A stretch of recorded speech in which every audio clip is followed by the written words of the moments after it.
যে আল্লাহ তাআলা বলেছেন ওয়াতিলকাল আইয়ামু দাওলুহা বাইনান নাস ওয়ালিয়া'লামাল্লাহু আল্লাযীনা আমানু ওয়া ইয়াত্তাখিযা মিনকুম শুহাদা, যে আমি তোমাদের মধ্যে তোমাদের দিনগুলোকে যুগগুলোকে উলটপালট করে দেই। কেন? তোমাদের মধ্যে কারা ইমানদার তাদেরকে যেন আমি জানতে পারি যে কারা ইমানদার ছিল তোমাদের মধ্যে, এবং তোমাদের মধ্যে থেকে যেন আমি সাক্ষ্য গ্রহণ করতে পারি। তো আজকে যারা আমরা এই আয়োজনটা পড়তে পেরেছি, এক ঝাঁক আবাবিল, একদম স্বভাব জবরি বলা হয়, তো আমরা যে আয়োজনটা করতে পেরেছি এটা আল্লাহ তাআলা যেন আমাদের মধ্যে আমাদের জন্য দিনটাকে পরিবর্তন করে দিয়েছেন, এবং কারা ইমানদার তারা যেন আমরা চিহ্নিত হয়ে নির্ধারিত করে এখানে এসে বসতে পেরেছি। এবং এটাই ইমানের পরিচয় যে আমরা ইমান হালাকার মধ্যে বসতে পেরেছি। কারণ ইমানদার না হলে, ইমান যদি শক্তি না থাকে, তাহলে কখনোই এরকম কোনো আয়োজন, দিনের কোনো মজবা মজলিসে বসা শোনা তৌফিক আল্লাহ তাআলা কাউকে দেন না। الذين آمنوا ويتخذ منكم شهداء وقال تعالى إن هذه أمتكم أمة واحدة وأنا ربكم فاتقون صدق الله العظيم। আলহামদুলিল্লাহ, আল্লাহ তাআলার দরবারে লাখো কোটি শুকরিয়া যে আল্লাহ সুবহানাহু ওয়া তাআলা আমাদেরকে আজকের মতো এক অন্য ব্যতিক্রমী আয়োজনে উপস্থিত হওয়ার তৌফিক দান করেছেন, এবং যেটা এই অবস্থায় আমাদের জন্য কল্পনা করাও অনেকটা অসম্ভব ছিল।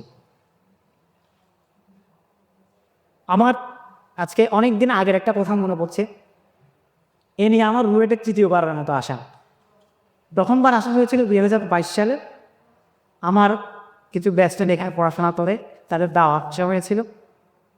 তো যেদিন আসি সেদিন তারা একটা ইসলামে হালাকা করতে চেয়েছিল, এবং এই হালাকা প্রথমে সেন্ট্রাল মসজিদে হওয়ার কথা ছিল, যে সেন্ট্রাল মসজিদে সবাই বসল। তো কোনো কারণে সেন্ট্রাল মসজিদের অনুমতি পাওয়া যায়নি। পরে আমরা হলের মসজিদে বসে আমরা আলোচনা করে চলে গিয়েছিলাম। তো সে সময় আমি বলেছিলাম যে আমরা আল্লাহ তাআলার কাছে দোয়া করি এবং আসলে আমাদের প্রচেষ্টাগুলোকে এমনভাবে অব্যাহত রাখি যেন আল্লাহ তাআলাই আমাদেরকে আমাদের সগৌরবে ইসলামে হালাকা করার তৌফিক আমাদেরকে দান করে। তো আজকে এটা দেখে আমার অত্যন্ত আনন্দিত হচ্ছি, এবং সেই সাথে আমার আল্লাহ তাআলার আয়াতের উপর একটা বিশ্বাস দৃঢ়ভাবে জন্মাচ্ছে যে আল্লাহ তাআলা বলেছেন ওয়াতিলকাল আইয়ামু দাওলুহা বাইনান নাস ওয়ালিয়া'লামাল্লাহু আল্লাযীনা আমানু ওয়া ইয়াত্তাখিযা মিনকুম শুহাদা, যে আমি তোমাদের মধ্যে তোমাদের দিনগুলোকে যুগগুলোকে উলটপালট করে দিই। কেন? তোমাদের মধ্যে কারা ইমানদার তাদেরকে যেন আমি জানতে পারি যে কারা ইমানদার ছিল তোমাদের মধ্যে, এবং তোমাদের মধ্যে থেকে যেন আমি সাক্ষ্য গ্রহণ করতে পারি। তো আজকে যারা আমরা এই আয়োজনটা করতে পেরেছি, এক ঝাঁক আবাবিল, একদম স্বভাব জবরি বলা হয়, তো আমরা যে আয়োজনটা করতে পেরেছি এটা আল্লাহ তাআলা যেন আমাদের মধ্যে আমাদের জন্য দিনটাকে পরিবর্তন করে দিয়েছেন, এবং কারা ইমানদার তারা যেন আমরা চিহ্নিত হয়ে নির্ধারিত করে এখানে এসে বসতে পেরেছি। এবং এটাই ইমানের পরিচয় যে আমরা ইমান হালাকার মধ্যে বসতে পেরেছি। কারণ ইমানদার না হলে, ইমান যদি শক্তি না থাকে, তাহলে কখনোই এরকম কোনো আয়োজন, দিনের কোনো মজবা মজলিসে বসা শোনা তৌফিক আল্লাহ তাআলা কাউকে দেন না। আল্লাহ তাআলা বাছাই করেন যে কাকে তিনি বেছে নেবেন দিনের জন্য, কাকে তিনি বেছে নেবেন তার দিনের কাজের জন্য। তো আল্লাহ তাআলা আমাদেরকে বাছাই করেছেন। সেই সাথে আমি আজকে আলোচনায় এ বছরে স্মরণ করতে চাই ফিলিস্তিনের সে মহান বীর মুজাহিদদেরকে, যারা সমস্ত উম্মতের পক্ষ থেকে আমাদের অপারগতার সমস্ত অজুহাতের বিকল্প হয়ে তারা দিনের জন্য উম্মতের পক্ষ থেকে ফরজ আদায় মরে যাচ্ছে। আল্লাহ তাআলা আমাদের সমস্ত নেক কাজের সওয়াব তাদেরকে দান করুন, এবং তাদের মধ্য দিয়ে আল্লাহ তাআলা যেন মধ্যপ্রাচ্যের বুকে বসে থাকা, আমাদের প্রথম কিবলার বুকে বসে থাকা জাহান্নামী আগ্রাসনকে সরিয়ে দিয়ে আমাদের পাশটাকে আমাদের জন্য করে দেবে। দ্বিতীয়ত আমি স্মরণ করব যাদের রক্তের বিনিময়ে এবং যাদের কোরবানির ফলে আল্লাহ তাআলা আমাদের জন্য এইরকম আয়োজন করার প্রত্যাশা স্মৃত করে দিয়েছে। জুলাইয়ের সেই সমস্ত শহীদ সুহাদা কিরাম যাদের রক্তে আল্লাহ তাআলা ফেসিবাদকে এই দেশ থেকে দূর করেছেন। আল্লাহ তাআলা আমাদের এই স্বাধীনতাকে এবং আমাদের দিনের জন্য কাজ করার এই সুযোগকে এমনভাবে কাজে লাগানোর তৌফিক দান করেন যেখানে আল্লাহ তাআলা বলেছেন ফাসাউফা ইয়াতিল্লাহু বিকওমিন ইউহিব্বুনাহুম ওয়া ইউহিব্বুনাহু, যে যদি তোমরা দিনের কাজ না করো তোমরা যদি আল্লাহ তাআলা হুকুমের উপর না চলো, তাহলে আল্লাহ তাআলা এমন আরেক জাতিকে নিয়ে আসবেন যাদেরকে আল্লাহ তাআলা ভালোবাসবেন এবং তারাও আল্লাহকে ভালোবাসবে। যেন আল্লাহ তাআলা আমাদেরকে এই আয়াতের উপরে থাকার এবং চলার তৌফিক আমাদেরকে দান করেন। আজকে যে বিষয়বস্তু সম্পর্কে আমাকে বলা হয়েছে, আমাদের হাতে সময় কম, আসরের আজান হয়তো 4:45, তার আগে আমরা আলোচনা শেষ করবো। তাই লম্বা চড়া ভূমিকায় না গিয়ে সরাসরি আমরা আলোচনায় যাই। মোটামুটি যে বিষয়বস্তুটা বড় করে বলা হয়, যেটা সামারি সেটা হচ্ছে যে বর্তমান দুনিয়ার অবস্থা, বিশ্ব অবস্থা কেমন, ইতিহাসের যে ধারাবাহিকতা, মুসলিম রাষ্ট্রগুলোর অবস্থা, শিক্ষা দীক্ষা, সংস্কৃতি, রাজনীতি ইত্যাদির যে বর্তমান অবস্থা এবং ইসলাম এটাকে কিভাবে দেখে, এই বিষয়ে আলোচনা। প্রথমে একটা ঘটনা বলি, তারপরে সেই ঘটনার পর আমরা মূল আলোচনায় যাবো ইনশাআল্লাহ। আপনারা কি ডক্টর মুস্তাফা আসিবাইয়ের নাম শুনেছেন? ডক্টর মুস্তাফা আসিবাই, ডক্টর মুস্তাফা আসিবাই হচ্ছেন আল আজহার বিশ্ববিদ্যালয়তে গ্রাজুয়েট একজন এবং প্রাচ্যবিদদের বিরুদ্ধে সবচেয়ে শক্তিশালী লেখাজোখা যিনি করেছেন তাদের মধ্যে ডক্টর মুস্তাফা আসিবাই একজন। তো ডক্টর মুস্তাফা আসিবাই একটা ঘটনা লিখেছেন, একটা ঘটনা উনি বর্ণনা করেছেন তার আল ইসতিশরাক বইয়ের মধ্যে। তো তিনি বলেছেন, যখন আমি থার্ড ইয়ারে পড়ি আল আজহার বিশ্ববিদ্যালয়ে, তখন আমাদেরকে ইসলামিক আইন এবং লিগাল স্টাডিজ পড়ানোর জন্য একজন শিক্ষক আসেন। তার নাম হচ্ছে ডক্টর আলী হুসাইন আব্দুল কাদির। তো তিনি আমাদের কাছে আসলেন এবং তিনি হচ্ছে দীর্ঘদিন জার্মানের পড়াশোনা করে এসেছেন এবং তিনি হচ্ছে এই গোল্ডজিহারের লেখা যে বইটা ছিল general overview of Islamic jurisprudence, যে বইটা ছিল সেই বইটাকে তিনি আরবিতে অনুবাদ করেছিলেন।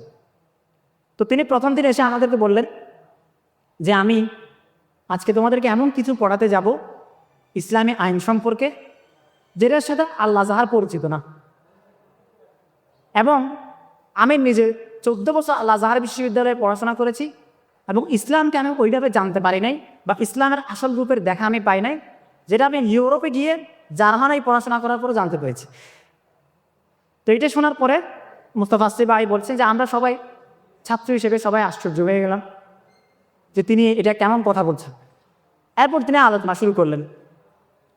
আলোচনা শুরু করার এক পর্যায়ে প্রখ্যাত মুহাদ্দিস ইবনে শিহাব আজ-জুহরি রহমতুল্লাহ আলাইহির ব্যাপারে কথা বলা শুরু করলেন যে ইবনে শিহাব আজ-জুহরি হচ্ছেন উমাইয়াদের জন্য মিথ্যা হাদিস বানিয়েছেন এবং হাদিস নিজে কিছু রচনা করে নবীজির নামে চালিয়ে দিয়েছেন।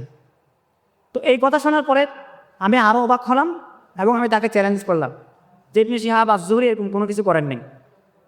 তো এরপর তিনি আমার চ্যালেঞ্জ অ্যাকসেপ্ট করলেন।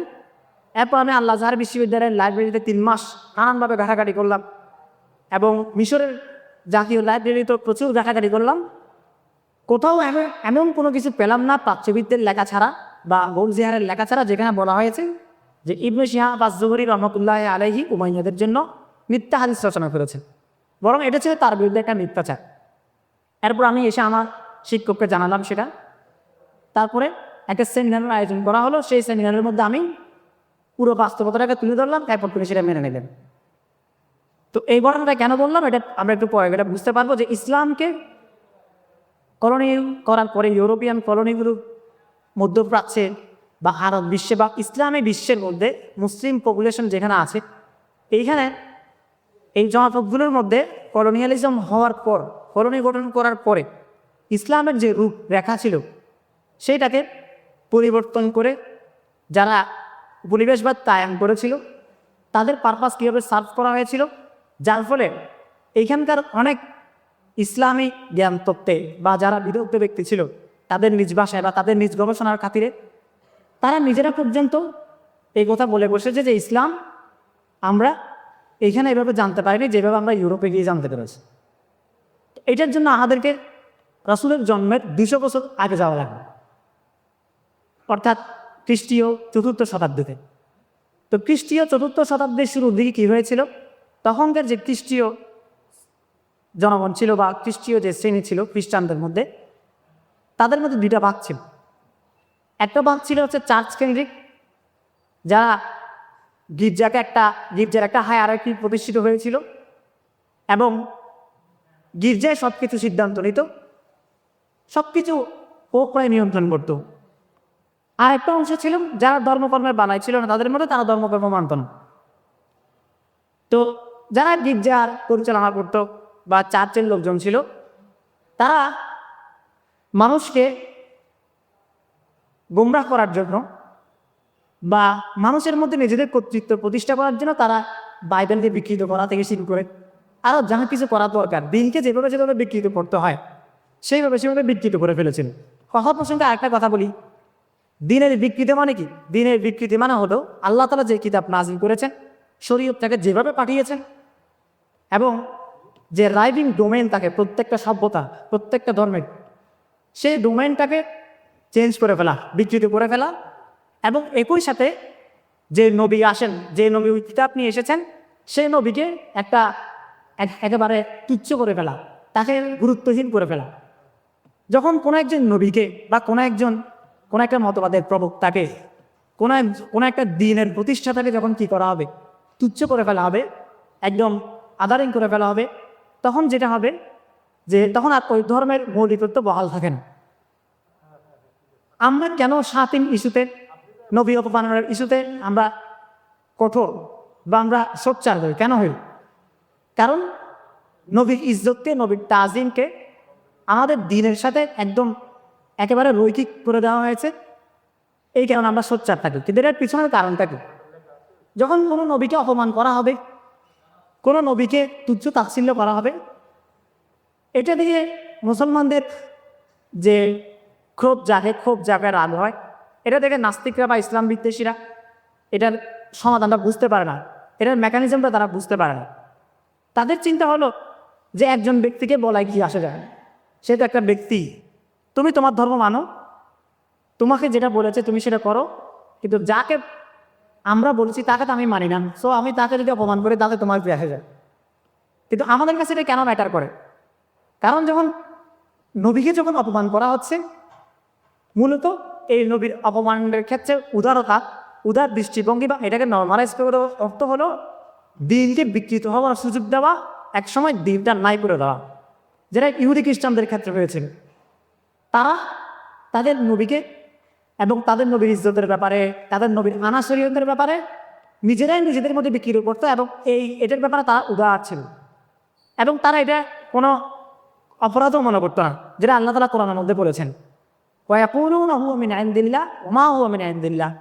ইহুদি এবং খ্রিস্টানরা আয়াত বানাতো ওইভাবে, যখন কেউ কাউকে কোনো বাইবেলের বা ইনজিলের কোনো আয়াত শোনাতো, তখন বলতে বলতে তারা ওই কথার মধ্যে চেঞ্জ করে ফেলতো।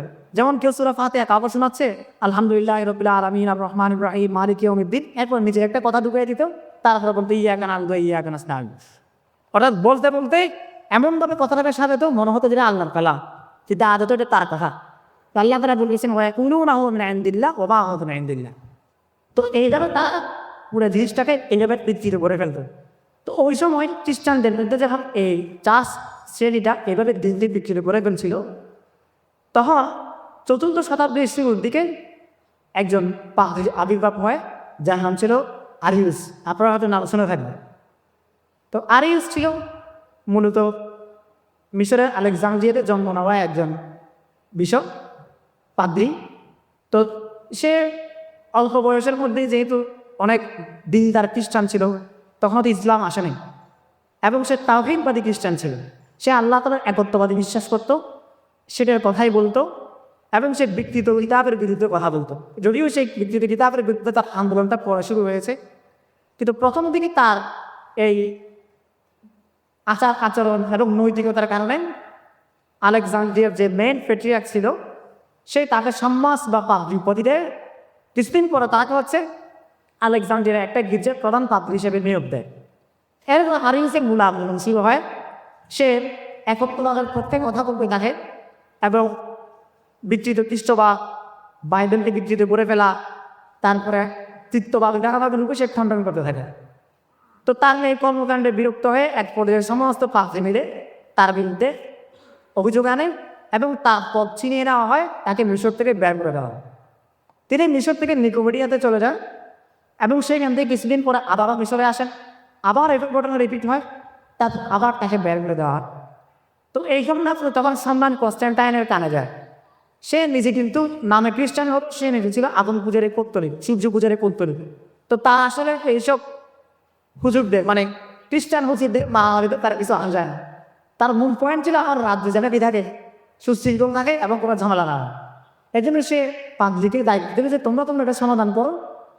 তখন 325 খ্রিস্টাব্দে 325 খ্রিস্টাব্দে একটা কি হয় মানে বিথুনিয়ার একটা তুর্কি গ্রাম ছিল আসান্নিক নামের। ওই গ্রামের মধ্যে কি হয় একটা মহাসভা অনুষ্ঠিত হয়, একটা অনুষ্ঠান আয়োজন করা হয়। সেই আয়োজনের মধ্যে প্রায় 318 জন পাবলিক অংশ নেয় এবং সেখানে তার সাথে আরিফের সাথে বিতর্ক হয় অন্যান্য বড় বড় পাবলিকদের। তো বিতর্ক সে যে জিতে যাও এবং তা হিসেবে ওজন পাবলিক আগে সাপোর্টও দেয়। কিন্তু পরবর্তীতে যখন সম্রাটের কাছে ব্যাপারগুলো যায়, সম্রাট তখন তাকেই আরিফকে বের করে দিতে বলে বা আরিফ সেখান থেকে চলে আসে। তো বড় ভাই এইভাবে শেষ হয়ে যায় ওই জায়গায় ঘটনা। এরপরে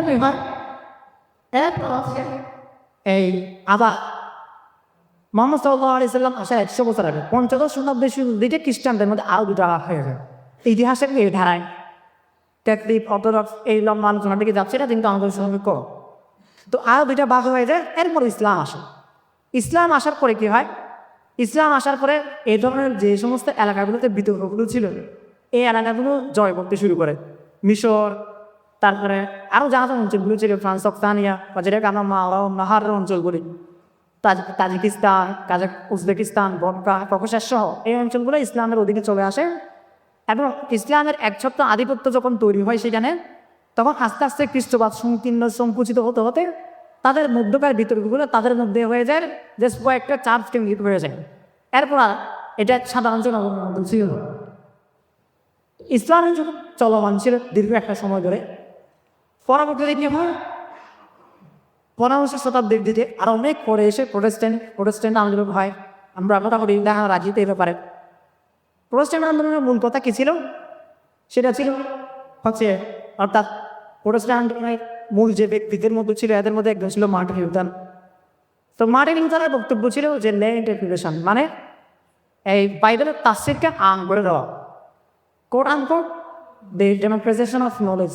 অর্থাৎ বাইবেলের কথাগুলো শুধুমাত্র খ্রিস্টান চার্চের কাছে থাকবে বা পাদ্রীদের কাছে থাকবে এটা হওয়া যাবে না, কথাগুলো সবার কাছে যেতে হবে। তো সেই আন্দোলনের প্রেক্ষিতে খ্রিস্টানদের মধ্যে আরও বহু ভাগযোগ হয় এবং একটা পর্যায়ে তাদের মধ্যে 30 বছর ব্যাপী যুদ্ধ হয়, যেটা 1618 থেকে 1648 সাল পর্যন্ত যুদ্ধটা হয়েছিল, যেটাকে আমরা 30 ইয়ার্স ওয়ার সম্পর্কে জানি। এই যুদ্ধের পর থেকে আসলে কলোনি গঠন বা বর্তমান সময়ের যে ইতিহাসের ভাগ এটা শুরু হয়। এই কথাগুলো এই জন্য বললাম যেটা পরবর্তী ধারাবাহিকতা বোঝা সহজ হয় এবং কলোনিয়ালিজম প্রতিষ্ঠার মূল প্রেক্ষাপটগুলো কী ছিল সেই পয়েন্টগুলো যেন আমরা ধরতে পারি। তো এই যুদ্ধের ফলে তারা একটা সিদ্ধান্ত উপনীত হয় যে ফসলুদ্দিন আনিদ্দৌলা, দিন এবং রাষ্ট্র আলাদা হয়ে যাবে। দিনের সাথে রাষ্ট্রের কোনো সম্পর্ক থাকবে না, দিন দিনের মতো চলবে, যার ইচ্ছা মানবে, রাষ্ট্র রাষ্ট্রের মতো চলবে। রাষ্ট্রকে একটা খোদার আসনে বসিয়ে দেওয়া হয়, অর্থাৎ খোদা মানুষের যে যে জায়গাগুলোতে ইন্টারফেয়ার করতে পারে রাষ্ট্র সেই জায়গাগুলোর মধ্যে ইন্টারফেয়ার করবে, অর্থাৎ মডার্ন স্টেটের যে ধারণা। তো এখন কিন্তু এটা তো ইসলামের ক্ষেত্রে এমন ছিল না, কারণ তাদের মধ্যে বিতর্ক ছিল, তাদের মধ্যে জায়গা ছিল এবং তাদের মধ্যে বিকৃতি ছিল। কিন্তু ইসলামের মধ্যে এরকম কোনো বিতর্ক ছিল না, বিকৃতি ছিল না এবং তাদের মধ্যকার যে সমস্যাগুলো হইতে পারত সেই সমস্যাগুলোর সমাধান দেওয়া হচ্ছে ইসলাম।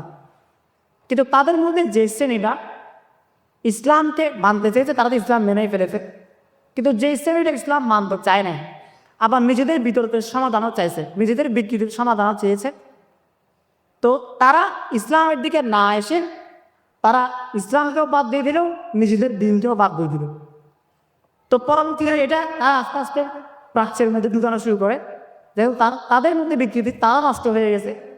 এখন যাদের মধ্যে অবিকৃত দিন আছে তাদেরকে যদি অনুভূত করতে হয় তাহলে তাদের মধ্যেও হচ্ছে নিজেদের চিন্তাধারা, নিজেদের যে মতবাদ এগুলো প্রবেশ করাতে হবে। এটার জন্য কি জরুরি, এটার জন্য কলোনিয়ালিজম জরুরি এবং এটার জন্য তারা বেশ কিছু টুল তারা বেছে নিয়েছিল। তো ওইদিকে আমরা আস্তে আস্তে যাই। প্রথম কথা হচ্ছে কলোনি যখন শুরু হয়, ইউরোপীয় কলোনি যখন মুসলিম বিশ্বের মধ্যে শুরু হয় বা ব্রিটিশ কলোনি যখন আমাদের সাউথ এশিয়াতে শুরু হয়, তো এই ডিক্লাইনটা আগে মুসলমানরা আগে করে নেন, মানে মুসলমানরা নিজেদের সভ্যতার ডিক্লাইন আগে হয়নি। এটা হয়েছে ইউরোপিয়ানরা যখন আমাদের দেশগুলোকে দখল করেছে, দখল করার পরে মুসলিম সভ্যতা ডিক্লাইন হয়। অনেকে মনে করে যে মুসলমানরা আগে নষ্ট হয়ে গেছে বা মুসলমানরা আগে নিজেরাই দিন থেকে দূর সরে গেছে, তাই ইউরোপিয়ানরা বা খ্রিস্টানরা এসে দখল করতে পেরেছে। ব্যাপারটা এমন না, ব্যাপারটা উল্টা। বরং তারা দখল করার পরে, তারা এখানে ইন্টারফেয়ার করতে শুরু করার পরে, এখানে কলোনি গঠন করার পর মুসলমানদের সভ্যতাটা ডিক্লাইন হয়, তারা আগে পায়নি। তো এখন তারা কয়েকটা জায়গায় যেসব জায়গাগুলিতে, অর্থাৎ যে বিষয়বস্তু, ইতিহাসের বিশ্ব ব্যবস্থা, এই বিশ্ব ব্যবস্থা আসলে অনেকগুলো পয়েন্ট, এগুলো অল্প সময়ের মধ্যে বলা সম্ভব না। তো প্রধান যে কয়েকটা ব্যাপার, এদের মধ্যে একটা হচ্ছে স্টেট বা গভর্নেন্স। যেমন মুসলমানদের গভর্নেন্সটা কেমন ছিল? মুসলমানদের গভর্নেন্সটা ছিল সুলতানি সিস্টেম, যেখানে মুসলমানরা সার্বভৌম হিসেবে কাকে মানে? আল্লাহকে। অর্থাৎ মুসলমানদের লাইফের মধ্যে, মানুষের জীবনের মধ্যে সর্বময় হাত থেকে করার অধিকার কার? একমাত্র আল্লাহ। আমরা আল্লাহর কাছে জবাব দিব। আল্লাহ তাআলাই আল্লাহ হাকিমুল আদিল, আলাইসাল্লাহু বিআহকামিল হাকিমিন, একমাত্র আল্লাহ তাআলা। লিনাল মুলকুল ইয়াউম, সমস্ত বিচার ব্যবস্থা এবং ইনসাফ করার একমাত্র অধিকার আল্লাহ আছে, আর কারণে না। তো এজন্য মুসলমানদের গভর্নেন্সের মধ্যে সুলতানের কাজটা কি ছিল? সুলতান এই জিনিসটাই নিশ্চিত করত যে যেন প্রত্যেকে আল্লাহর ইনসাফটাকে সমানভাবে পায়। এই জন্য সুলতানের দায়িত্ব ছিল একে বুঝিয়ে একজনের কাজ নিয়োগ করা। ফুকাহা এবং ওলাহারা, যে কন্টেন্ট নুসুস যেগুলো ছিল, অর্থাৎ কোরআন এবং হাদিসের যে ভাষ্য, টেক্সট, এটা যে রিজিওনাল ডায়ালেকটিক্যালসগুলো ছিল, এগুলোর সাথে সমন্বয় করে তারা নুসুসের তর্জমা করতেন এবং সেগুলো প্রয়োগ করার জন্য সুলতান একজন কাজী নিয়োগ দিত। এটাই ছিল মুসলমানদের গভর্নেন্স, যেখানে সব কিছুর জবাবদিহিতা কার কাছে? আল্লাহর কাছে, আর কারে কোনো জবাবদিহিতা থাকবে না। এই টাইমটা মুসলমানরা সুসংহত ছিল এবং সবাই ঐক্যবদ্ধ ছিল। তো আধুনিক জাতিরাষ্ট্র বা মডার্ন স্টেট এসে কিন্তু হচ্ছে একটা কনস্টিটিউশনাল মোনার্কি ক্রিয়েট করে, এবং যে গভর্নেন্সটা তারা ক্রিয়েট করছে এটার মধ্যে কয়েক ভাগ করে ফেলছে। কারণ যখন আপনি একেবারে মানবেন না, তখন অনেকগুলো ক্ষুধা তৈরি হয়ে যাবে। তো এই জন্য বর্তমান যে বিশ্ব ব্যবস্থার বিচারিক ব্যবস্থাপনা, যেটা মুসলিম দেশগুলো যে স্ট্রাকচার থেকে এখন বের হতে পারে না, কেমন পর্যন্ত বের হতে পারবে বলে সম্ভাবনা হয়, যদি আবার পুনরায় সে আগের যুগের মতো ব্যবস্থাপনা, খিলাফা এবং এক আল্লাহর কাছে জবাবদিহিমূলক শাসন প্রতিষ্ঠা হবে না। সেটা কি? সেটা হচ্ছে এইখানে ইনসাফের ব্যাপারটা কয়েক ভাগে ভাগ হয়ে গেছে। একজন নির্বাহী, একজন বিচারক, একজন আদেশদাতা এবং একজন সে আদেশের বাস্তবায়নকারী। এই জন্য ইনসাফের ধারণা যখন ভাগ হয়ে যায়, ইনসাফের ধারণা যখন একজন থেকে বের হয়ে অনেকজনের কাছে হয়ে যায়, তখন সেটা আর ইনসাফ থাকে না। তো মুসলমানদের গভর্নেন্সটাকে নষ্ট করা হয়েছে কীভাবে? আধুনিক স্টেটের, যেখানে সে খোদার হাসিনা বসে সার্বভৌমত্ব তৈরি করছে এবং সেই গভর্নেন্সটাকে সে ভাগ করে ফেলছে। তো এখন এই মডার্ন স্টেটের যে গভর্নেন্স, এটা ক্রিয়েট করছেন, এটা করছে কলোনিয়ালিজম। মুসলিম বিশ্বগুলো যখন কলোনিতে পরিণত হয়ে গেছে, তখন এই স্টেটগুলো এক একটা কলোনির আরবিট্রেটর বলা যায় বা একটা ডিসপেন্সারে পরিণত হয়ে গেছেন, এবং তাই কলোনির একটা পার্ট তারাই হয়ে গেছে। এবং যার ফলে হয়েছে কি, বিভিন্ন দেশের মধ্যে, সাউথ এশিয়া বা আফ্রিকা থেকে শুরু করে সব জায়গার মধ্যে মানুষের উপর একটা মেন্টাল কলোনিয়ালিজম চালানো হয়েছে, যেটা স্ট্রাকচার থেকে মানুষ এখনো বের হতে পারে না। আমি যখন কারোর সাথে কথা বলি, যে কথাগুলো যখন আসে, মুস্তাফা সিবাই যেটা বলছেন তার ওস্তাদের সাথে, যে আমি ইসলামকে যেভাবে ইউরোপ থেকে বুঝছি সেভাবে আর কোথাও বুঝি নাই, বা যখন দেখবেন যে একটা কমন একটা নেচার আছে আমাদের মানুষদের মধ্যে, আপনি বাংলাদেশের সমাবেশে দেখতে পারেন যে খুব ইসলামের পড়াশোনা করে জানেন, ফাইন, ভালো, কিন্তু সেই ইসলামের ওই অংশগুলোকে বেশি ফোকাস করে, যে অংশগুলোর সাথে ইউরোপিয়ান কালচার বা ইউরোপিয়ান চিন্তাধারা বা ইউরোপিয়ান রেনেসার পরবর্তী চিন্তাধারা বা ব্রিটিশ চিন্তাধারার সাথে পাশ্চাত্যের চিন্তার সাথে কিছুটা মিলে যায়, এটা তার কাছে খুব পছন্দ হয় এবং এটাকে সে সলিড চিন্তা মনে করতে থাকে। এমনকি কিলো কোথাও যদি মিল পায়, তখন তার বাঙালি দেহের ইউরোপীয় মন উলঙ্গ হয়ে সে অনুসরণ করা শুরু করে। সে বাঙালি, সে একজন গরিব বাঙালি, কিন্তু তার নাম কি ধনী ইউরোপে বসবাস করে। এবং সে যখন এই জমিদারের প্রজা হওয়ার কারণে, যখন জমিদারকে দেখে যে জমিদার হচ্ছে উলঙ্গ চলাফেরা করতেছে, তখন সে দলিল খোঁজার চেষ্টা করে যে কুলঙ্গ চলাফেরার কথা ইসলামের কোথায় আছে। যদি সমন্বয় করতে পারে তাহলে তার কথাই নাই। এটা নিয়ে এটা হচ্ছে মেন্টাল কলোনিয়ালিজম। কলোনিকরণ করার কারণে আমাদেরকে একটা এমন স্ট্রাকচার বিল্ড আপ করে দেওয়া হয়েছে যে আমি যে ইসলামের যে একদম নিরঙ্কুশ যে ধারণা, সেই ধারণাটাকে আমি ব্যাখ্যা ছাড়া বলতে পারি না, এবং ব্যাখ্যাটা হয়ে যায় কলোনি স্টাইল। এটা আর কারণ আছে। তো এখন এটা কেন হয়েছে, কেন হওয়ার কারণটা কি? কারণটা হলো আমরা একটা ইম্পেরিয়ালিজমের ধারণাটা বুঝি। ইম্পেরিয়ালিজম সম্পর্কে আমরা জানি ইম্পেরিয়ালিজম কী করে। যখন কোনো দেশে একটা ইম্পেরিয়ালিজম স্ট্রাকচার গঠিত হয় তখন সে ওইখানকার জনগণকে সাবজুগেট করে, কিন্তু তাদেরকে তাদের জগৎকে বেঁধে দেয় না, তাদেরকে নিষেধ করে না। কিন্তু একটা কলোনিকে যদি ধরে রাখতে হয় তখন ওই এলাকার যে পপুলেশন, ওইখানকার যে সাবজেক্টগুলো থাকে তাদেরকে পুরোপুরি নিষেধ করে ফেলতে হয়, তাদেরকে ভেঙে ফেলতে হয়। এবং এই ধরনের কাজটা বিভিন্নভাবে করা হয়। এক নম্বর করা হয় শিক্ষা দিয়ে করা হয়। শিক্ষা নিয়ে কীভাবে করা হয়?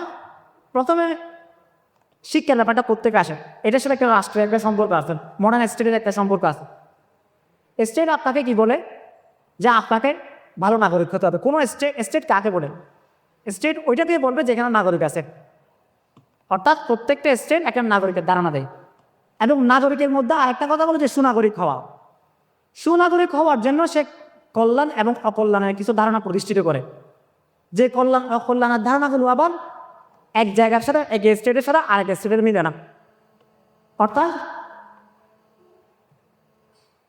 কল্যাণ অকল্যাণের যে ধারণা দেওয়া হয় যে ভালো নাগরিক হওয়ার জন্য কী যে গুণাবলীগুলো লাগবে এগুলো ঠিক করে দেখে এগুলো স্টেট ঠিক করে দেয়, এবং মানুষের যে একটা নেটিভ কসমোলজি থাকে এটাকে সে ধ্বংস করে দেয়। ধ্বংস করে মানুষকে ভিন্ন কিছু দেয় এবং সেটা তার ভিতরে ঢুকা একটা অব্যাহত চেষ্টা সে চালায় যায়। তারপর হচ্ছে আরেকটা সবচেয়ে বড় কি, সেটা হচ্ছে ভাষা। আজকে ভাষা দিবস, আজকে 21শে ফেব্রুয়ারি। ভাষাকে একটা কাল বানানো হয়। এতে এখন যে ভাষার পূজা, এই ভাষার পূজার বিপক্ষে আপনি কারোর সাথে কথাই বলতে পারবেন না। অনেক ইসলামিস্টকে পাবেন, মানে সে ইসলামকে খুব মানে, কিন্তু আপনি তাকে বাংলা ভাষার বিপক্ষে কিছু বলতে যান বা বাংলা ভাষার যে উপনিবেশ ছিল সেটা যদি বুঝাতে যান, রীতিমতো সে আপনাকে একদম সাবান ছাড়া গোসল করাই দিবে। যে ভাষায় বিপক্ষে বলতেছ রফিক সালাম জব্বর বরকত ইত্যাদি ইত্যাদি ইত্যাদি ইত্যাদি বিশাল রচনা, এটা চলে আসবে। কিন্তু ভাষা হচ্ছে একটা কাল্ট। ভাষা কি? একটা হচ্ছে অত্যাচার করার একটা বড়সড় টুল। এটাও কলোনিয়ালিজম থেকে আসছে। ভাষা কি করে যে আমাদের যে নিজস্ব ভাষা থাকে এবং বা আমরা যে ভাষায় স্বাচ্ছন্দ্য বোধ করি, যে ভাষা আমাদের দিনের ভাষা হয় বা বিভিন্নভাবে, এটাকে কি করা হয়? এটাকে একটা বাউন্ডারি দেওয়া হয়। তো বাউন্ডারি দেওয়ার ফলে কি হয়? এটা একটা কলোনিয়ালিজম সেখানে প্রতিষ্ঠিত হয়ে যায়। আমরা যদি সাউথ এশিয়ার ভাষায় কথা ধরি, এখানে কী ছিল? উর্দু ছিল, ফার্সি ছিল, আরবি ছিল, এবং বাংলা ভাষার চর্চা ছিল, কিন্তু বাংলা ভাষা কার্ড হিসেবে ছিল না। তো পরবর্তীতে কী করা হয়েছে? ইংরেজি এসে কী করলো, যে ইংরেজি ঢুকানো শুরু করলো এবং ইংরেজি দিয়ে সব জায়গায় একটা বাউন্ডারি ক্রিয়েট করে দিল। অর্থাৎ আমাদের যে নিজস্ব অস্তিত্বের প্রতিচ্ছবি যেটা ছিল, যেটাকে নাতিবা আক্তাস ভাষাকে অস্তিত্বের প্রতিচ্ছবি বলছে, তো এই যে অস্তিত্বের প্রতিচ্ছবি ছিল এটাকে বাউন্ডারি করে দিয়ে আমার অস্তিত্বকে নাই করে দেওয়া হয়েছে। ইংরেজরা বানিয়ে ফেলেছে ইংরেজ, যার কারণে তখনকার আলেমরা ইংরেজি ভাষার বিরোধিতা কেন করেছিল সেটার পিছনে কারণটা যদি না বুঝি তাহলে আমাকে তাদের কাছে খ্যাত মনে হবে। অনেকেই আছে যে মনে হয় যে যারা তখন ইংরেজি ভাষাকে নিষিদ্ধ করছে, বিস্কিটে ইংরেজি লেখা থাকলে খাইতে মানা করেছিল, তো মনে হয় তারা এ ধরনের আছে অনেকেই যে তাদেরকে খুব ছোট দৃষ্টিতে দেখাতে চায়। তো তাদের এই ইংরেজি বিরোধিতাটা মূলত ভাষার বিরোধিতা ছিল না, ভাষা থেকে কান বানানোর বিরোধিতা ছিল। একইভাবে এখানে যেটা করা হয়েছে, বাংলা ভাষাকে পশ্চিমা বা কলকাতার যে পশ্চিমবঙ্গীয় যে জমিদাররা আছে, এই জমিদাররা আরবি উর্দু মিশ্রিত বাংলা ভাষার শব্দগুলোকে মুসলমানি ভাষা নামে সংজ্ঞা দিয়েছে, এবং সামগ্রিক বাংলা ভাষা দিয়েছে কোনটাকে, যেগুলো তারা ব্যবহার করে। একটাকে মুসলমানি বাংলা ভাষা বানিয়ে ফেলেছে, আরেকটাকে বানিয়ে ফেলেছে তাদের সামগ্রিক, এবং সেই সামগ্রিক বাংলা ভাষার দিবস হিসেবে আজকের দিনটাকে উদযাপন করা হয়। মুসলমানের বাংলা ভাষা হিসেবে না। এটা কেন করছে? এটা মূলত মুসলমানিত্ব বা মুসলমানদের যে নিরঙ্কুশ চিন্তাধারা, মুসলমানের যে ভাষার যে স্বাধীনতা, যেটা আল্লাহ তাআলা বলছেন ওমিন আয়াতিহি ইখতিলাফ আলসিনাতিকুম, যেটা আল্লাহ তাআলা কোরআনের মধ্যে বলেছেন যে তোমাদের ভাষার বৈচিত্র্য, এটা আল্লাহ তাআলার কি একটা নিদর্শন। তো এই নিদর্শনটাকে লঘু করে ফেলার জন্য বাংলা ভাষাকে একটা কার্ড হিসেবে প্রতিষ্ঠিত করা হয়েছিল। যদি আমরা আদার সাইডে দেখি, ইউরোপীয় বা ফ্রেঞ্চরা যখন আফ্রিকা বা অন্যান্য দেশগুলোকে কলোনি প্রতিষ্ঠা করছে, তারা সেখানে ব্যাপকভাবে ইংরেজি ঢুকানো শুরু করেছে এবং তাদের স্থানীয় ভাষা তাদের কাছ থেকে এক প্রকার কেড়ে নিয়ে ফেলছে। এটার নাম দিয়েছে কি তারা, যে তাদেরকে আমরা আধুনিক বানাচ্ছি, শিক্ষিত বানাচ্ছি। কিন্তু ফল হয়েছে কোনটা? যারা তাদের সিলেবারি করতে চেয়েছে তারা শিখেছে, কিন্তু যারা কি ছিল শিখে নাই, তারা অশিক্ষিত রয়ে গেছে। যার কারণে আফ্রিকার মধ্যে অশিক্ষিতের হার এখনো পরিমাণ অনেক বেশি। এরপরে আরেকটা হচ্ছে যে ব্যবসা বাণিজ্য বা ব্যবসা কেন্দ্রিক যে পুঁজিবাদটা বর্তমান বিশ্ব ব্যবস্থা প্রতিষ্ঠিত হয়েছে, আমরা যদি এটার ইসলামের ধারণায় আসি, ইসলামের ধারণায় অর্থনৈতিক যে ধারণা, সেই জায়গার মধ্যে মুসলমানদের অর্থনৈতিক ধারণার যেগুলো শাখা আছে, যাকাত, ওয়াকফ ব্যবস্থা, এই ব্যবস্থাপনাগুলি ছিল সবার জন্য আম এবং সবার কল্যাণার্থে, যেখানে ব্যক্তির কোনো পূজা ছিল না, ব্যক্তির কোনো একক কর্তৃত্ব ছিল না। এবং কেন? কারণ কি? কারণ ইসলাম মানুষকে দেখে হোমো মোরাল হিসেবে, কিন্তু কলোনি বা পরবর্তী বিশ্ব ব্যবস্থা মানুষকে দেখে হোমো ইকোনমিক্স হিসেবে, মানুষকে সে অর্থনৈতিক পাল্লায় না, কিন্তু ইসলাম মানুষকে নৈতিক পাল্লায় মাপে। যার কারণে ইসলামের অর্থনীতিটা মূলত ইসলামের মানুষকেন্দ্রিক নৈতিকতার অন্তর্ভুক্ত। কিন্তু কলোনিয়ালিজমের যে শাখা, কলোনিয়ালিজমের যে উপাদানটা বের হয়ে আসছে, যে উৎপাদটা বের হয়ে আসছে, ক্যাপিটালিজম মানুষকে ইকোনমিক হিসেবে দেখেছে। এই জন্য সে এই পুঁজিবাদী একটা ব্যবস্থা প্রতিষ্ঠা করছে। এবং যদি ফরাসি বিপ্লবের কথা বলি, ফরাসি বিপ্লবের মূল পিছনে যারা ব্যাকবোন ছিল, তারা মূল ছিল ব্যাংকাররা। এবং ফরাসি বিপ্লবের পরে ব্যাংকারদের একটা একদম জয় জয়কার শুরু হয়ে যায়, ব্যাপকভাবে সুদ তারা ঠেকাতে শুরু করে। বর্তমান বিশ্বে যে একটা সুদের ধারাবাহিকতা, এই ধারাবাহিকতা মূলত শুরু হয়েছে কখন থেকে? ফরাসি বিপ্লবের পর থেকে। কিন্তু আজকে এটার পক্ষে বহু যুক্তি তৈরি হচ্ছে। কারণ যুক্তি তৈরি হচ্ছে কি? ওই যে আমাদের মেন্টাল কলোনিয়ালিজমের কারণে। এখন এই অর্থনৈতিক যে ধারণা, এই অর্থনৈতিক ধারণা কোত্থেকে আসছে বা এই ক্যাপিটালিজম আমাদেরকে কি তৈরি করছে, এটার মধ্যে ইসলাম এবং ইউরোপিয়ানদের মধ্যে গ্যাপটা কোথায়? সেটা হচ্ছে আমরা যদি দেখাতে বা হচ্ছে ইমানুয়েল কান্টের থিওরিগুলো দেখি, যেটা হচ্ছে কান্টিয়ান ইম্পসিবিলিটি অফ মেটাফিজিক্স, এটা সরল যেটা ব্যাখ্যা সেটা হচ্ছে দুনিয়া এবং নৈতিকতার মধ্যে গ্যাপ রাখা। অর্থাৎ ইউরোপিয়ানরা বা কলোনিয়ালিজম মানুষকে দেখাইছে একটা এই নৈতিকতা এবং দুনিয়ার জায়গাটা আলাদা আলাদা করে দেখিয়েছে, যে মানুষের নৈতিকতার কোনো ধারণা মানুষের ব্যক্তি জীবনে অন্তর্ভুক্ত হতে পারে, এটা থেকে তাকে দূরে সরিয়েছে। এবং তারা তাদের এথিক্স হিসাবে সামনে রাখছে অর্থনীতিকে, ক্যাপিটালিজমকে এবং সায়েন্সকে, সায়েন্টিফিক মেথডকে। তো যার কারণে কি হয়েছে, আর বিপরীতে আমাদের মুসলমানদের কী ছিল? এথিক্স কী ছিল? আমাদের এথিক্স ছিল মোরাল। তো যার কারণে আজকে যে বলা হয় যে ইউরোপিয়ানরা জ্ঞান বিজ্ঞানে অনেক দূর আগায় গেছেন এবং মুসলমানরা পিছনে পড়ে আছে, এটার কারণ কি? কারণ হলো তারা ম্যাটেরিয়ালকে তাদের একটা সুপারিয়রিটি জায়গায় নিয়ে গেছে, তাদের এথিক্স বানাই ফেলছে ম্যাটেরিয়ালকে, আর আমাদের এথিক্স ছিল মোরাল।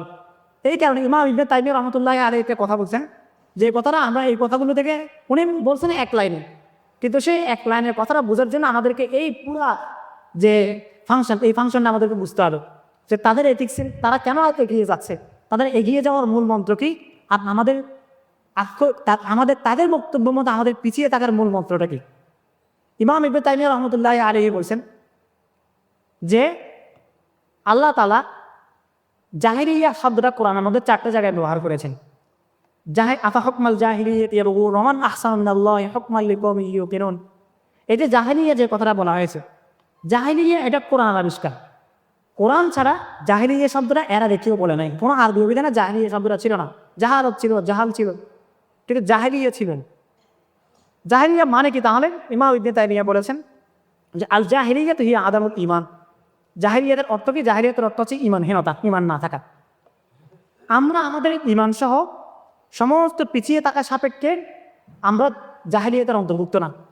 কিন্তু ইউরোপিয়ান উপনিবেশ বা আরও যারা যারা ওই সাইডে আছে, তারা তাদের সমস্ত অ্যাডভান্স সহ তারা জাহিলিয়াতের অন্তর্ভুক্ত। কারণ কি? কারণ তারা তাদের কোড যেটা আসছে, কোডটা বানিয়েছে টেকনোলজি, সায়েন্টিফিক মেথড এবং ক্যাপিটালিজম আর দুনিয়া এবং নৈতিকতার মধ্যে গ্যাপ থাকে। আর আমরা আমাদের কোড বানিয়েছি কোনটাকে? মোরালকে। যার কারণে আমাদের এই মোরালটা হচ্ছে আমাদের ঈমান, আর তাদের মোরালহীনতাটাই হলো আদাবুল ঈমান, যেটা ইবনে তাইমিয়া এক লাইনে বুঝিয়েছে। তো এই ক্যাপিটালিজম আমাদেরকে কি করেছে? আমাদের বলছে যে আমাদেরকে দুনিয়ার প্রতি দায়িত্বশীলতা থেকে, মানে সব মানুষকে দায়িত্বশীলতা থেকে, দুনিয়ার প্রতি দায়িত্বশীলতা থেকে দূরে সরিয়ে দিয়েছে। কেমন? আমাদেরকে আল্লাহ তাআলা দুনিয়ার প্রতি একটা দায়িত্ব দিয়ে পাঠিয়েছেন, ইন্না জাআলনাকুম ফিল আরদি খলিফা। ঠিক আছে, যে আল্লাযীনা ইন মাক্কান্নাহুম ফিল আরদি আকামুস সালাতা ওয়া আতাউজ যাকাতা ওয়া আমারু বিল মা'রুফি ওয়া নাহাউ আনিল মুনকার ওয়ালিল্লাহি আকিবাতুল উমুর। সে তোমাদেরকে মানে দায়িত্ব দিয়ে পাঠিয়েছেন। কিন্তু এই বর্তমান বিশ্ব অবস্থায় যেটা করা হচ্ছে সেটা হচ্ছে আমাদেরকে, মানুষকে বলা হচ্ছে যে তোমার প্রতি দুনিয়ার কোনো দায়িত্ব নাই, তোমার ব্যক্তির প্রতি তোমার দায়িত্ব, তুমি যা খুশি করো, এটার সাথে ওদের কোনো সম্পর্ক না। সময় একদম শেষ দিকে চলে আসছে। এরপর বর্তমান ক্যাপিটালিজম আর আগের ক্যাপিটালিজম আর এখনকার যে ক্যাপিটালিজম, এটা একটু বুঝিয়ে এটা আমাদের জন্য বোঝানো জরুরি। এই কথা বলে আমি শেষ করে দিবি ইনশাআল্লাহ। তখনকার যে ক্যাপিটালিজম ছিল, এটাকে হচ্ছে বলা হতো যে বায়ো পলিটিক্স। কীরকম? সামন্তের আন্ডারে কৃষকরা থাকতো, প্রজারা থাকতো, তারা জমিদারদের ক্ষেত কামারে কাজ করতো, বা যারা শ্রমিক ছিল তারা 7-8 ঘন্টা কাজ করতো, কাজ করে সে চলে আসতো, শেষ। তাকে জোর করে কাজ করানো হইতো। তখনকার দিনের ক্যাপিটালিজমটা এরকম ছিল। কিন্তু এখনকার দিনের যে ক্যাপিটালিজম, এটা জোর করে কাজ করায় না। কারণ আপনি যতক্ষণ একটা মানুষকে জোর করবেন, সে কতক্ষণ কাজ করবে, একটা পর্যন্ত সে মারাই যাবে বেশি জোর করলে। কিন্তু এখন যেটা করা হয়, তখন বলা হতো তুমি কাজ করো, এখন বলা হয় না তুমি পারবে। তোমার স্বপ্ন এবং তোমার লক্ষ্যের মধ্যে, তোমার স্বপ্নের মধ্যে, তোমার এবিলিটির মধ্যে কোনো দূরত্ব নাই, তুমি পারবেই পারবে। এই যে মোটিভেশনাল স্পিকার বা এদের কাজ কি? এরা মূলত হচ্ছে নিউ যেটা ক্যাপিটালিজম, নিউ লিবারাল ক্যাপিটালিজমের কী বলা যায়, যা তারা আছে মানে মার্কেটিং ডিপার্টমেন্টে তারা আছে, যে তুমি পারবে, তোমাকে পারতেই হবে। ঠিক আছে, তো এটার ফলে কী হয়, এখন যেটা হচ্ছে সেটা হচ্ছে সাইকো পলিটিক্স। আমাদেরকে তখন কাজ করতে তারা 7-8 ঘন্টা, শেষ। এরপরে সে বাসায় এসে খাচ্ছে, যাচ্ছে, ঘুমাচ্ছে, শেষ। পরের দিন আবার সে কাজে যাবে। কিন্তু এখন আপনি যখন কাজ শেষ করে বের হবেন 7-8 ঘন্টা পর অফিস থেকে, আপনি এখন আরেকটা গোলামি করবেন। সেই গোলামির নাম আপনি খুব সফিস্টিকেটেড বলবেন, সেটা হচ্ছে ফ্রিল্যান্সিং করতেছে। ঠিক আছে, এই গোলামিটা হলো আপনার একটা মেন্টাল স্লেভারি। তো এইভাবে করতে করতে কী করছেন, বর্তমান বিশ্ব ব্যবস্থা আমাদেরকে এমনভাবে তৈরি করছে যে আমাদের যে মোরাল, এথিক্স, কোড, এগুলোকে দূরে সরিয়ে আমাদের যে স্ট্রাকচার তৈরি করে দিয়েছে সেটা থেকে আমরা এখনও বের হতে পারতেছি। এটাই হচ্ছে বর্তমান বিশ্ব ব্যবস্থার মূল কথা এবং মূলনীতি। আরেকটা ব্যাপার হলো ইতিহাসের যে ধারা। আমাদের ইতিহাস আল্লাহ রাসূল ঠিক করে দিয়েছেন, শ্রেষ্ঠ জাতি হচ্ছে আমার সময়ের যারা, তারপরে যারা আসবে, তারপরে যারা। এরপরে বলা হয়েছে কিয়ামতের আগে এটা হবে, সেটা হবে, একটা নির্দিষ্ট করে দেওয়া হয়েছে। কিন্তু যারা ইউরোপিয়ান কলোনি প্রতিষ্ঠা করছে বা ব্রিটিশ কলোনি প্রতিষ্ঠা করছে, তারা যেটা করছে সেটা হচ্ছে যে বলছে ইতিহাস থেমে গেছে, ইতিহাসে কোনো ভ্যালু নাই, ভিত্তি নাই, এবং তারা দিন যত যাবে তত ইতিহাসের নতুন ধারা তৈরি হবে এবং আগেরগুলোকে পিছনে ফেলতে হবে, এটা তারা নিয়ে আসছে। তো এখন আমাদের দায়িত্বটা কি? আমাদের কাজটা হলো ইসলামের মৌলিকত্বে ফিরে আসে। যতক্ষণ পর্যন্ত আমরা যেটাকে হচ্ছে কি একেবারে সানামি যেটাকে বলে, ইসলামের মৌলিকত্বে মূল জায়গায় ফিরে আসতে পারবো না, যতক্ষণ পর্যন্ত আমরা আনিবু ইলা রাব্বিকুম আসলিমু লাহু মিন ক্বাবলি আন ইয়াতিয়াকুমুল আযাবের দিকে ফিরে আসতে পারবো না, যতক্ষণ পর্যন্ত ইনিল হুকমু ইল্লা লিল্লাহর দিকে ফিরে আসতে পারবো না, ততক্ষণ পর্যন্ত আমাদের এই যাবতীয় সমস্যাগুলোর কোনো সমাধান হবে না। আমি যতক্ষণ পর্যন্ত এই বর্তমানে বিশ্ব ব্যবস্থার সাথে নিজেকে যত অ্যাডজাস্ট করতে চাবো, তত আমি ইসলাম থেকে আস্তে আস্তে দূরে সরতে থাকবো। কারণ আমাদের গোল বা একটা ক্যাপিটাল দাসের গোল বা বর্তমান বিশ্ব ব্যবস্থা আমাকে কী বলে যে ম্যাক্সিমাম প্রফিট বের করো, তুমি তোমার সব কিছু থেকে ম্যাক্সিমাম প্রফিট বের করো। এবং এই ম্যাক্সিমাম প্রফিট বের না করাকে তারা একটা অলসতার ধারণা দিছে, একটা কল্পিত অলসতাকে তারা আবিষ্কার করছে। কিন্তু আমাদের যে ধারণা আমাদেরকে মুসলমানের গোল কি তার জীবন থেকে ম্যাক্সিমাম প্রফিট বের করা, এবং ম্যাক্সিমাম প্রফিট বের না করার অর্থ এটা না যে আমি অলস হিসেবে বসে থাকবো, বরং অলসতার ধারণাটাই আলাদা। আমাকে বলা হয়েছে কি যে তুমি তোমার দায়িত্ব অনুযায়ী তুমি কাজ করতে থাকো এবং তোমার সমস্ত কাজকে তুমি ইবাদতে পরিণত করো। কিন্তু তাদের চিন্তাধারা কি? তাদের চিন্তাধারা হলো যে তুমি তোমার সমস্ত কাজকে তোমার নিজের জন্য করো এবং এটার সাথে তুমি নৈতিকতার কোনো বালাই নেই, নৈতিকতার কোনো ধারণা তোমার জন্য নাই।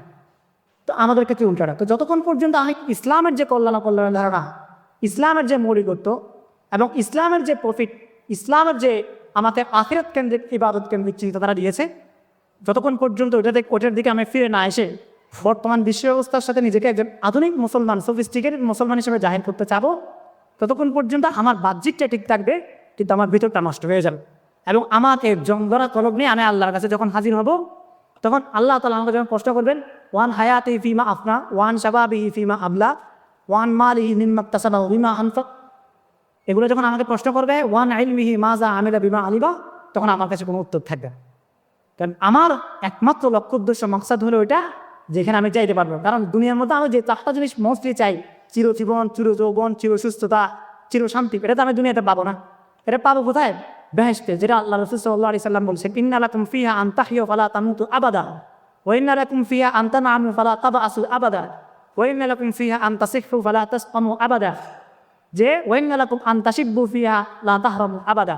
তো জান্নাত হচ্ছে এমন জিনিস যেখানে তুমি একবার জীবিত হবে আর কখনো মরবে না, নিয়ামত কখনো শেষ হবে না, সুস্থতা কখনো অসুস্থ হবে না, যুবক থাকবে কখনো বৃদ্ধ হবে না।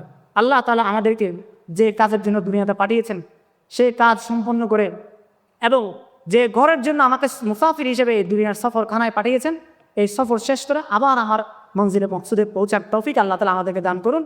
এবং সামনে রমজান মাস আসছে, আল্লাহ তাআলা আমাদেরকে রমাদানকে যথাযথভাবে কাজে লাগিয়ে আল্লাহর কাছ থেকে সমস্ত গুনাহ মাফ করে নিয়ে আমার ভবিষ্যৎ জীবনকে দ্বীনের রঙে রাঙানোর তৌফিক আমাদেরকে দান করুন। যা কিছু বলেছি শুনেছি, আল্লাহ তাআলা তার উপর আমাদেরকে আমল করার তৌফিক দান করুন। ওয়া আখিরু দাওয়ানা আনিল হামদুলিল্লাহি রাব্বিল আলামিন। আসসালামু আলাইকুম ওয়া রাহমাতুল্লাহি ওয়া বারাকাতুহু।